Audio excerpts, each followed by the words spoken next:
Na live, em que apresentará indícios de que o sistema eleitoral brasileiro não é confiável, o presidente Jair Bolsonaro fez um veemente pronunciamento defendendo a necessidade de eleições limpas, seguras e democráticas. O presidente questionou quais são os interesses por trás da oposição ao aperfeiçoamento das urnas e fez duríssimas críticas ao ministro Luiz Roberto Barroso, presidente do TSE e ministro do STF. O presidente fez uma longa defesa da democracia e da liberdade, apontando que a atitude de ministros do Supremo que tentam impedir a aprovação do voto impresso indica a disposição de colocar de volta no poder um grupo que porá em risco a liberdade dos brasileiros. Bolsonaro afirmou que é inaceitável que os mesmos que tiraram Lula da cadeia e o tornaram elegível vão contar os votos dos brasileiros em uma sala fechada no TSE. Assista. Boa noite a todos. Ao meu lado aqui o Eduardo, analista de inteligência, que vai nos ajudar na apresentação de muitos indícios. Alguns ainda em fase de análise, outros extraídos da própria imprensa brasileira e outros também de pessoas que no dia das eleições foram votar e o nome do seu candidato não apareceu na tela. Por incrível que pareça, as reclamações só tinham uma mão. Queria votar no 17 e aparecia nulo ou automaticamente o 13. Quem queria votar no 13 não aparecia 17 e nem nulo. Então são indícios e mais indícios. Bem como no final, o ministro da Justiça, Anderson, mostrará alguns relatos de perícias por parte da Polícia Federal que sempre encaminharam para que o sistema deveria ser aperfeiçoado. Vale lembrar que o nosso sistema eleitoral só existe no Butão, Bangladesh e Brasil. Já começa uma grande interrogação. Por que o Japão, a Coreia do Sul, não adota um sistema como o nosso? Já como diz o presidente do TSE, o sistema é seguro e é confiável. Ninguém é dono da verdade. Eu não sou o dono da verdade. Nenhum ministro, seja qual o poder ou parlamentar, é dono da verdade. Por que a ferocidade do presidente do TSE e não querer discutir e não querer falar sobre uma contagem pública de votos ou sobre uma forma de auditá-los? Por que o presidente do TSE, na iminência de ver a PEC da deputada Bia Kicis ser aprovada na comissão especial, ele vai para dentro do parlamento, se reúne com várias lideranças partidárias e, a partir do dia seguinte, muitos desses líderes trocam as composições da comissão por parlamentares que se comprometeram em votar contra a PEC do voto impresso. Qual foi o poder de persuasão do Barroso? Que poder esse homem tem para essa forma de convencimento? Por que ele teme tanto um voto democrático? Por que ele não quer umas eleições democráticas? Por que ele não quer que nós possamos contar também fisicamente os votos? Mente, senhor ministro Barroso, quem diz que é um retrocesso, que a volta do voto em papel, isso é mentira. Isso é uma fake news. O senhor deveria ser o primeiro a ter humildade, o primeiro a falar em democracia, em transparência. Hoje a maioria da população já é favorável à mudança no processo eleitoral. Geralmente, quem busca um subterfúgio para fraudar umas eleições é quem está no poder. Eu estou fazendo exatamente o contrário. Se o Datafolha está certo, que representa que 49% votaria no Lula no primeiro turno e 60% no segundo, com o voto auditável, com a contagem pública do voto, ele está eleito. Mas é exatamente o contrário. O PT, que era favorável, mudou de lado. Vimos há pouco também o PSDB mudar de posição.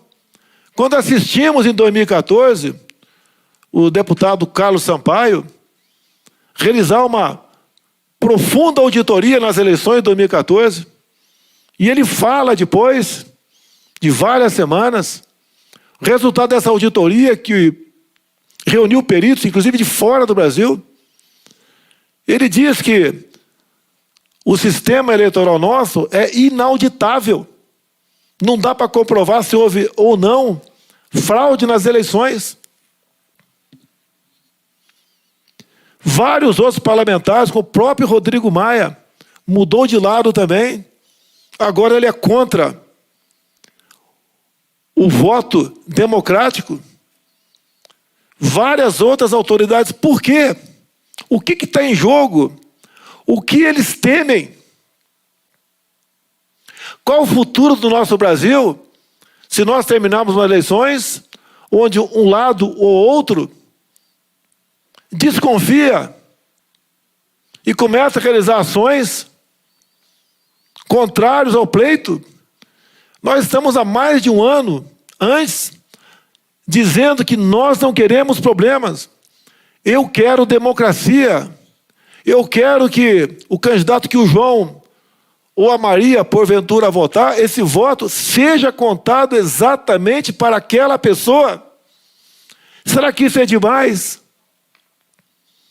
Será que existe um sistema querendo, por meios outros, não democráticos, fazer voltar ao poder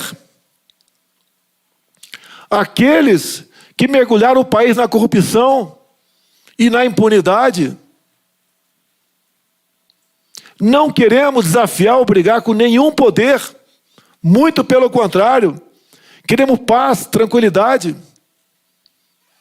Quem o povo votar em 2022, o destino do Brasil, o destino da sua família, em grande parte,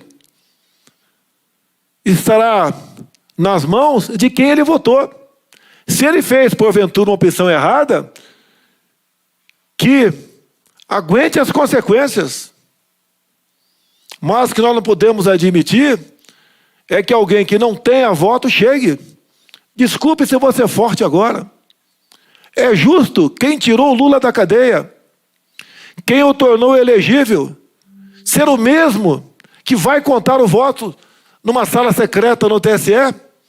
Cadê a contagem pública dos votos? Eu quero eleições o ano que vem. Vamos realizar eleições o ano que vem. Mas eleições limpas, democráticas, sinceras. Vimos há pouco que o Brasil está polarizado. O outro lado, cumprimentar o governo cubano pelo que fez contra o seu próprio povo. Queremos isso para o Brasil? Vimos no passado não muito distante, esse mesmo outro lado fazer campanha para Chávez e Maduro na Venezuela. É um direito dele? É. Mas queremos esse regime para o Brasil? Onde a liberdade é o primeiro bem que a sua população vai perder? Se o povo decidir por um candidato desse de forma limpa, não tem problema. O que está em jogo é o futuro do Brasil. É a liberdade do nosso povo. Longe de eu ter amor por essa cadeira. Sabia que ia ser difícil. Mas entendo, porque acredito em Deus, que Ele me colocou aqui. E só Ele me tira dessa cadeira. Agora, para 23, se porventura eu vier candidato, eu quero ter a certeza que o eleito representa a vontade popular. Tem movimentos previstos para o próximo domingo, para mudança do sistema eleitoral, pela contagem pública dos votos, pelo voto democrático. Será que a voz das ruas não vale mais? Será que estes que são contra o voto auditável está dizendo para alguns: fique tranquilo com as ruas, quem vai contar o voto sou eu? Todos já ouviram isso? Nos regimes não democráticos, que existe eleição em regime não democrático, também. Quem ganha eleição não é quem vota, é quem conta o voto. Vamos continuar vivendo com essa desconfiança até quando? Essas urnas surgiram no final dos anos 90. Eu fui favorável a elas, dei declarações favoráveis a elas. Mas a tecnologia é da mesma, a sua segurança, quase nada mudou de lá para cá. Imaginemos que as mesmas medidas que os bancos usavam nos anos 90 para combater a entrada nas contas dos clientes fosse usado no dia de hoje. Qual segurança nós teríamos? Por quê, senhor Barroso? Nós estamos oferecendo mais uma maneira da transparência das eleições. Vossa Excelência é contra.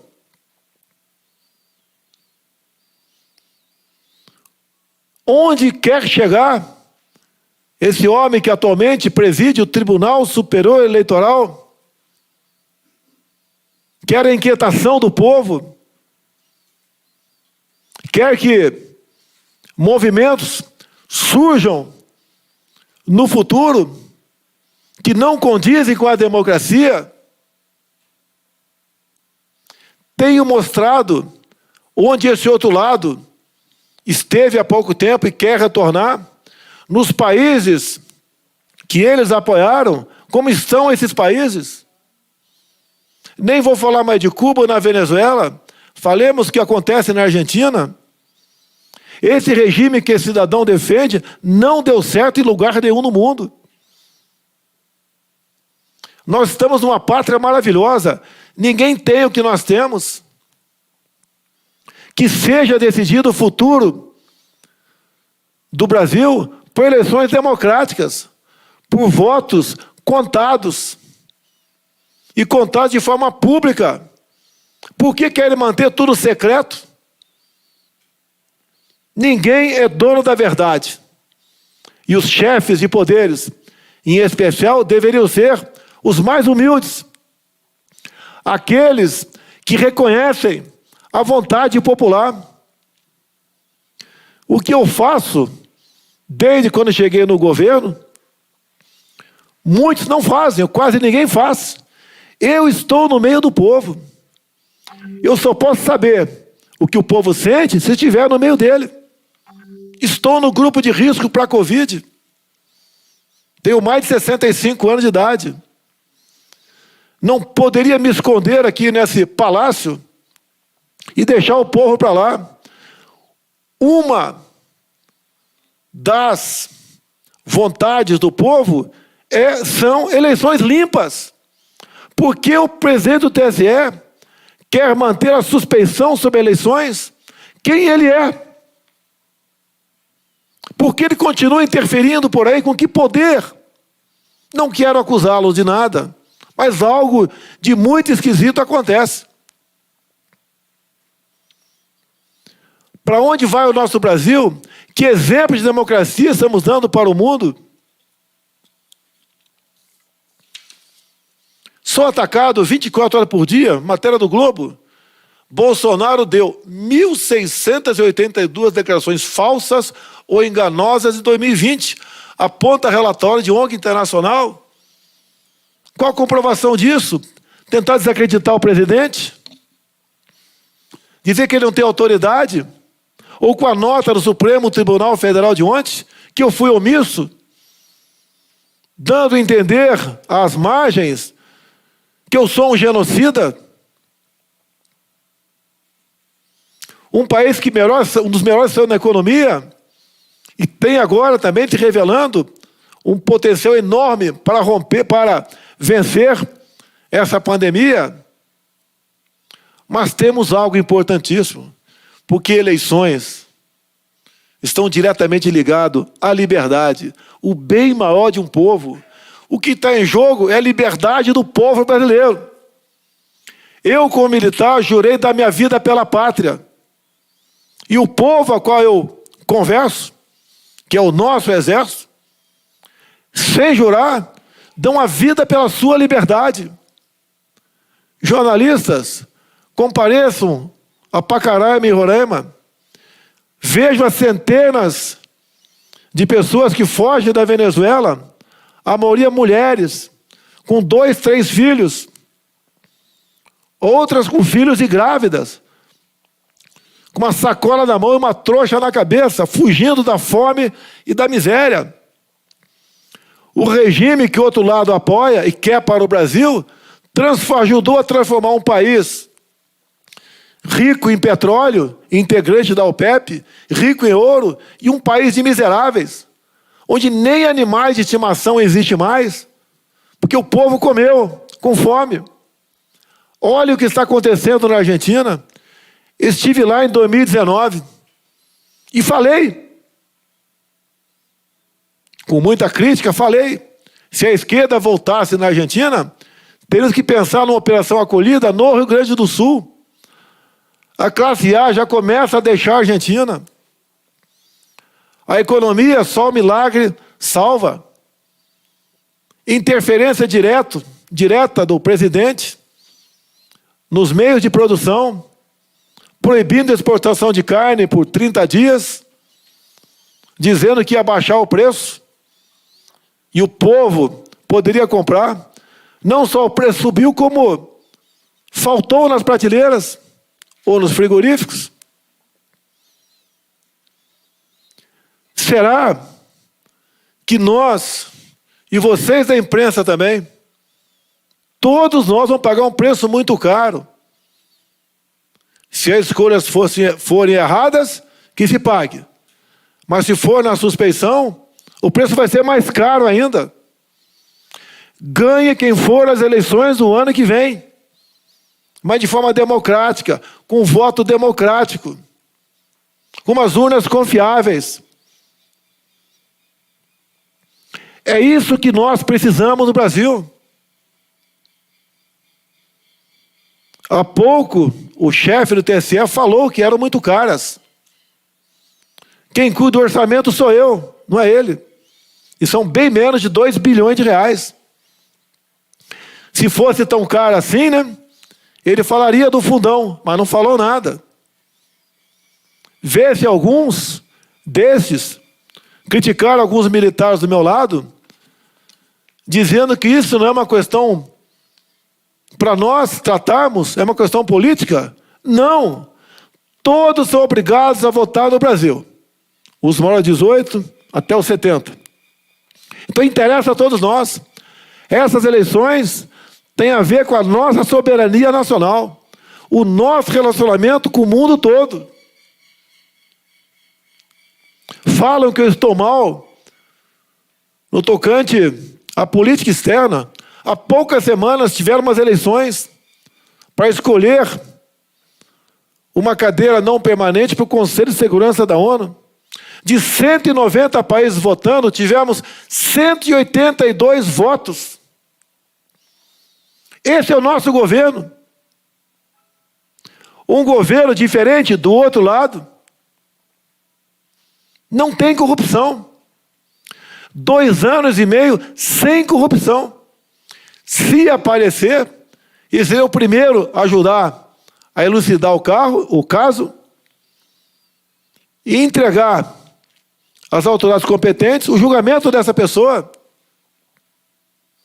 Tento a todo momento imputar atos de corrupção em hipótese onde não se gastou 1 centavo com aquela vacina. Nada se pagou por ela. Criamos sistemas de controle de corrupção desde março de 2019. Os primeiros ministérios, os pioneiros, foi exatamente o da saúde e da agricultura. Hoje todos têm. Temos filtro nos ministérios. Fora isso, tem a CGU, tem o TCU, tem no macro a minha fiscalização. Como no caso das vacinas, sempre disse, só compra depois da certificação pela Anvisa e só paga depois da chegada aqui. E olha a ironia do destino. O senador Omar Aziz, presidente da CPI, deputado Renildo Calheiros, irmão de Renan Calheiros, no MP, cujo relator era o senador Randolfo Rodrigues, o que mais nos atacam, apresentaram emendas a essa MP, estendendo o direito a governadores e prefeitos comprarem vacinas sem certificação da Anvisa e sem licitação. Nós barramos o plano deles e agora nos acusam do que eles tentaram fazer. É um governo diferente. Em 2015, a estatal teve um prejuízo de dezenas de bilhões de reais. Em 2019 e 20, deu lucro de dezenas de bilhões de reais. A diferença na casa de 110 bilhões. Os Correios, quase sempre deficitários, deu lucro. Deu lucro de 1,5 bilhão de reais. A desconhecida, né? A não ser pela sua grandiosidade, Itaipu Binacional, pouco investia na região. Ou quase nada. Só o ano passado investimos 2,5 bilhões. Ampliamos a pista do aeroporto de Foz do Iguaçu, permitindo, a partir dos próximos dias, o pouso internacional. Já ultrapassamos a metade da construção da segunda ponte com o Paraguai. E a terceira em Porto Murtinho está a caminho. Atendemos a mais de 40 municípios do noroeste do Paraná. Nunca se sonhou com isso num país. Todos os candidatos, ao longo de mais de 30 anos que eu participei da vida pública, prometiam combater a corrupção. O primeiro que botou em prática foi eu. Por isso, os ataques. Cada vez que a gente retira uma possibilidade de grupos faturar em cima disso, o mundo cai na minha cabeça. Olhem a Caixa Econômica Federal. O trabalho maravilhoso que o Pedro Guimarães faz lá. Em 2 anos tivemos mais lucro que os últimos 15 de quem nos antecedeu.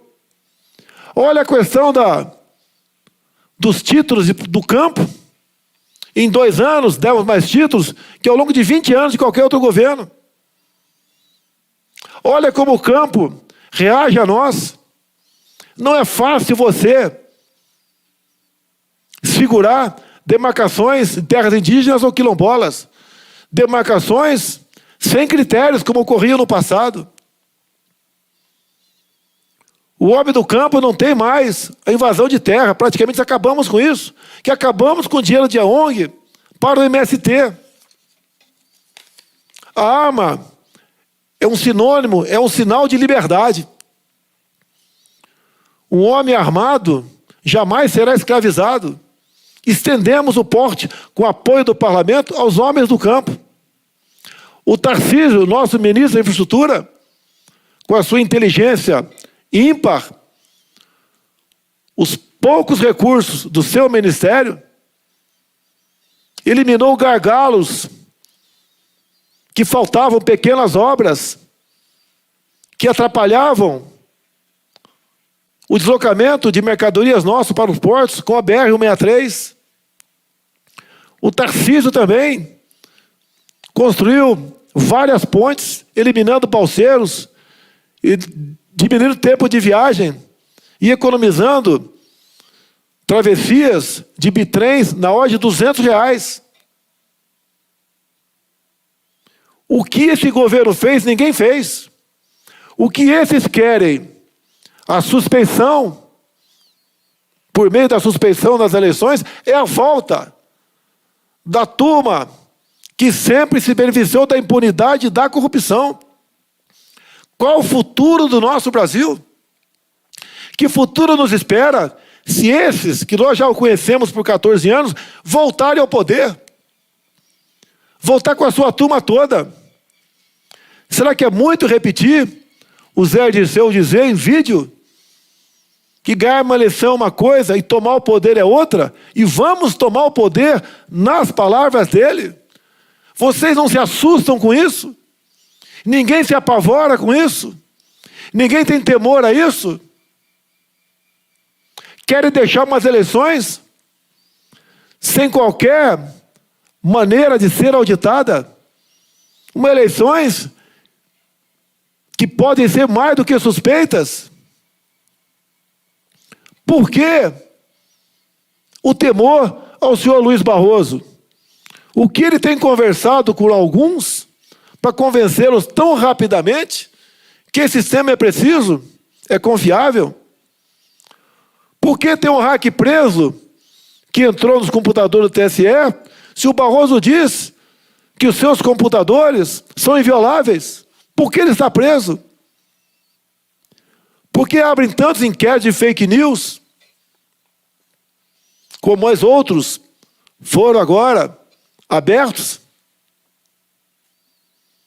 Quando a liberdade de expressão é pisoteada, ninguém mais do que eu é atacado diuturnamente. Muitas vezes com acusações realmente que mexem com a alma da gente, com a família, e a gente segura essa onda.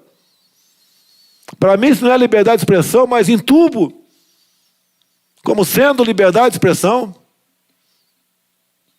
Que decisão foi essa do nosso Supremo Tribunal Federal?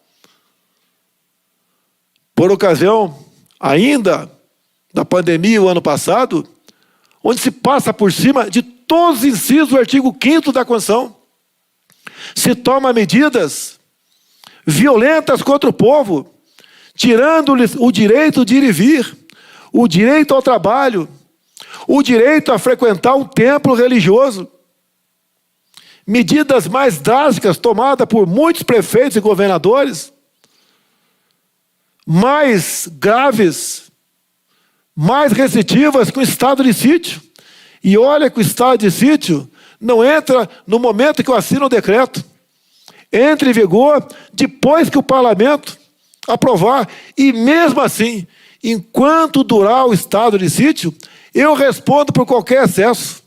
E o Supremo deu poderes a governadores e prefeitos tomarem medidas mais agressivas ainda, sem que eles respondessem por nada, absolutamente nada.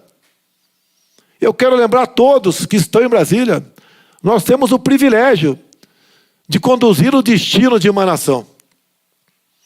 Mas não se esqueçam que somos mortais. Vamos deixar essa terra um dia. Vamos deixar boas lembranças. Vamos pensar no próximo. A luta pelo poder em Brasília é ferrenha. Perguntei agora há pouco para um importante parlamentar. Falei, se tivesse a oportunidade de alguém no Brasil com certa influência fraudar o sistema eleitoral e ganhar um mandato de senador o ano que vem, tu acha que esse alguém faria isso? Ele falou, faria. E ele respondeu acertadamente. Será que esse modo de se fazer eleições é seguro? É blindado? Os que me acusam de não apresentar provas, eu devolvo a acusação. Apresente provas que ele não é fraudável. O que eu quero é democracia. Tantos me acusam de ditador. Tantos me acusam de ser violento. Eu estou demonstrando, desde quando assumi, que em nenhum momento, como aquele outro que quer chegar ao poder, sempre falou, no controle social da mídia. Não tem uma ação minha contra a mídia. Muito pelo contrário, tem ações da mídia contra mim. Nós queremos transparência Queremos a verdade. Queremos eleições democráticas, um voto democrático. Quem pode ser contra isso? Quem quer a instabilidade de uma nação poderosa como a nossa? Se volvermos nossos olhos para fora do Brasil, outros países estão de olho aqui. O nosso fracasso é a vitória deles. Cada vez mais vão tirar de nós, como tiram de vários países da África, o seu sustento em troca de nada. Não somos uma república de bananas. Tem alguns bananas nela. Mas não somos uma república de bananas. Somos um país forte. Um país que tem o que nenhum outro país do mundo tem. E nós estamos abrindo mão disso. O que está em jogo é mais que a nossa vida, é a nossa liberdade. Não podemos aceitar, na mão grande, no poder da força de alguns, alguém assumir o timão desse país e levá-lo para o caos, como assistimos aqui na nossa querida América do Sul. Como diz aí o falecido Roberto Campos, o inteligente aprende com o erro dos outros. O sem inteligência, com erro próprio. E os idiotas não aprendem nunca. Será que temos tantos idiotas no Brasil? A primeira vítima é a imprensa. É a liberdade. Sentimos, por ocasião da pandemia, ações de alguns governadores e prefeitos, depois do empoderamento do Supremo Tribunal Federal, se comportarem como protótipos de ditadores, multando, botando guarda municipal para prender ou algemar mulheres na praia, para derrubar a mulher em praça pública, como em Araraquara, e prendê-la. Um completo descaso com os direitos e garantias individuais. Queremos isso para o nosso Brasil? Ganhe quem ganhar eleições no ano que vem. Repito. Vamos atender à vontade popular. Não vamos nos prender à vontade de um homem apenas, que interfere no poder legislativo. Não sei, oferecendo com que poder, fazendo com que se mude de um dia para outro uma adesão normal que estava para acontecer, que é a PEC da Bia Kiss, cuja relatoria é do Felipe Barros, praticamente não tivesse esperança de ser aprovado. Todos nós somos interessados. Todos nós devemos ser ouvidos. E a população quer. Vocês verão dia 1º agora, em São Paulo, em outros locais do Brasil, o povo clamando por isso. Quem diria? Lá no tempo de 64 a 85, falavam tanto em democracia. Esses que falavam tanto em democracia lá atrás são os que não querem o voto democrático agora. Era da boca para fora. Sempre ouvi dizer que a democracia não tem preço. Estamos agora numa oportunidade ímpar de realmente falarmos para o mundo e para o nosso povo. Vai ser respeitada a vontade do povo. O Eduardo, aqui do meu lado, vai demonstrar alguma coisa, como disse, apresentado pela própria imprensa, pelo povo, também por indícios fortíssimos, ainda em fase de aprofundamento, que nos levam a crer que temos que mudar esse processo eleitoral. Não pode os mesmos que tiraram o outro cara da cadeia, tornar elegível, ser as mesmas pessoas que vão contar os votos. Vocês veem, no mundo todo, observadores eleitorais. O Brasil vai receber de novo. Vão observar o que no Brasil? O que tem de palpável para eles observar? Não tem como se comprovar que as eleições não foram ou foram fraudadas. São indícios. Um crime se desvenda com vários indícios. Vamos apresentar vários indícios aqui. Eu tenho um compromisso para o povo brasileiro. É governar dentro das 4 linhas da Constituição. Isso eu vou fazer. Tenho 22 ministros que interagem comigo, que estão imbuídos nesse mesmo propósito. Todos os ministros querem o voto auditável, querem a contagem pública dos votos, querem o sistema auditável. Será que eles estão errados? Nós temos a máquina na mão. Não vamos usar a máquina para jogar fora das 4 linhas da Constituição. Em 2 anos e meio não viram uma só canetada minha que ferisse algum dispositivo constitucional. Muito pelo contrário. Quase sempre tem autoridade fora das 4 linhas atirando em cima da gente. Estamos mantendo a linha. Estamos governando pelo exemplo. Um governo que honra o seu mandato, que procura dar o exemplo, que quer o melhor para o seu país, que tem demonstrado que o país tem tudo para melhorar. Vou passar a palavra para o Eduardo.